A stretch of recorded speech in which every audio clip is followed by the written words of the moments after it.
Goddag. Goddag. Tak fordi du vil se os. Ja, og velkommen til. Ja, så er jeg velkommen til. ja tak. Mit navn er Louise Grebstrup, og jeg hedder Ellen Jacobsen, og vi kommer fra Seniorerhverv.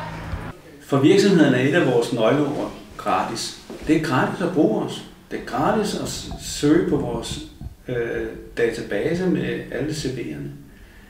Der kan virksomheden jo gå ind og kigge på, hvad er der kommet nogle nye CV'er, er der nogle interessante medarbejdere. Og så sparer man rekrutteringsbureauet, man sparer en annonce, man sparer at få 1000 ansøgninger, som man skal bruge rigtig meget tid på. Det er hurtigt og nemt. Seniorerhverv er en forening af frivillige arbejdssøgende 50+'ere. Vi er forankret i 24 forskellige afdelinger rundt omkring i landet. Vi har lige fra fabriksarbejderen til direktøren som medlemmer. Den arbejdskraft, vi kan tilbyde gennem seniorerhverv, udover de kvalifikationer, den enkelte har, det er jo en moden arbejdskraft. Det er jo en arbejdskraft fri for børnesygdomme. Vi er fleksible på arbejdstid og arbejdssteder. Man kan skrive til os ved at bruge afsnittet herovre, hvor der står find medarbejdere. Der skriver man sit navn, sit telefonnummer, sin e-mail, hvad det er for en stilling, det drejer sig om, og hvilken profil man ønsker. Så går der en e-mail afsted til vores postkasse, og så starter dialogen derfra. Så kan man virksomheden gå ind på hovedbjælken her og finde under virksomheder og trykke på find medarbejdere. Og det første man skal gøre, det er, at man skal vælge, hvad for en kommune det er. Og så kan man hakke af, om det er fuldtids, deltids eller tidsbestemt. Og man kan jo gøre alle dele. En kontorassistent. Man søger og trykker på søg.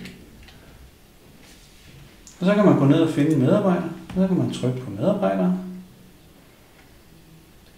Og her får man en længere beskrivelse af medarbejderen.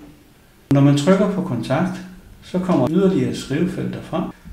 Og der skriver man så kontaktpersonens navn i firmaet, firmaets navn og virksomhedens telefonnummer og virksomhedens e-mail. Og så trykker man så på send. Så er den sendt afsted til medlemmet, og den er sendt afsted til kontoret. Det er så op til medlemmer at vende tilbage til virksomheden og sige, om man gerne vil fortsætte en dybere dialog om det her job, eller man må takke nej. Så vender kontoret tilbage til virksomheden og spørger, om der var andre emner, der kunne være interessante, eller om vi måske skulle sende det videre til vores nabonetværk og se, om de havde nogle kandidater, der var interessante.